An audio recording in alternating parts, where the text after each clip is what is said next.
สวัสดีเด้อพี่น้องมาฟังลองฟังลำต่อนะครับเพจทิปก็ได้ครับเด้อเพจทิปส่งกันได้ครับอันนี้เป็นคลิปสตรีมนะครับเด้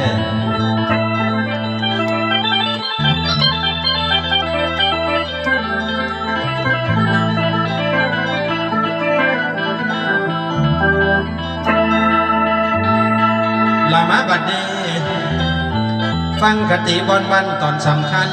ผมสิว่าคนเขาลือคนเขาซาว่าผมเศร้าเลิกลม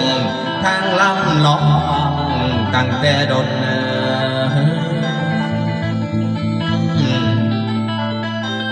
ลามาบัดนี้ผมยังนอนคิดคนบ่ได้ห่างทางเสียงแต่หนทางชีวิตมันติดขัดเป็นบางตอนเอาแน่นอนบ่มีใด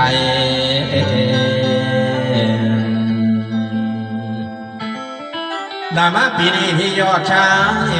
เพิ่นอำนวยผลงานให้เขียนก่อนลำให้ผมพองมอบให้ผมหมอรับดอกเสียงทองพ่อได้พื้นปีกห่วงให้แฟนทานได้รับฟัง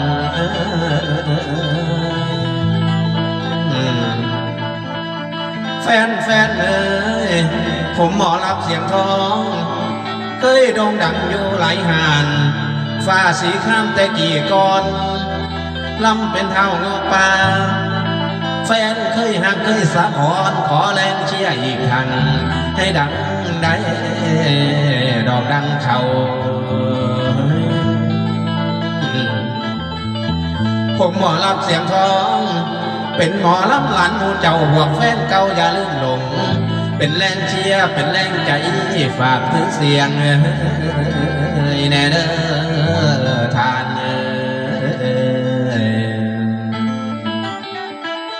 ละหากผมไปนั่นนานคือจังใส่ทานน้ำใส่งามน้ำใจทานขอตั้งจิตอธิษฐานขั้นโด่งดังสิบ่ลืมพี่น้องที่เคยเชียร์ให้แก่กาผมแล้วเมื่อสิบอยู่ผมขอกราบกรมเอิญซื้อผมแน่เด้อครับละหากผมไปนั่นนานขั้นดังใดสิบ่ไล่วงการง่ายขอแรงเชียร์ขอแรงใจจากพี่น้องที่เคยเชียร์ให้แก่กาผมแล้วมือพนมแล้วเก่าคำมาถือสัจจาวาจาเป็นหลักฐานขั้นมีสื่อเสียงจะเข้าโลกกูอาจารย์โอ้ยขั้นดังใดสิบ่ได้ลืมสิบ่ลืมวันที่ผมกล่าวสิถือมันยึดเอา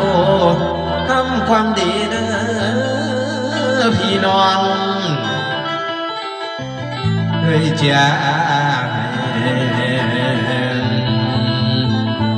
แม่แก่กับผม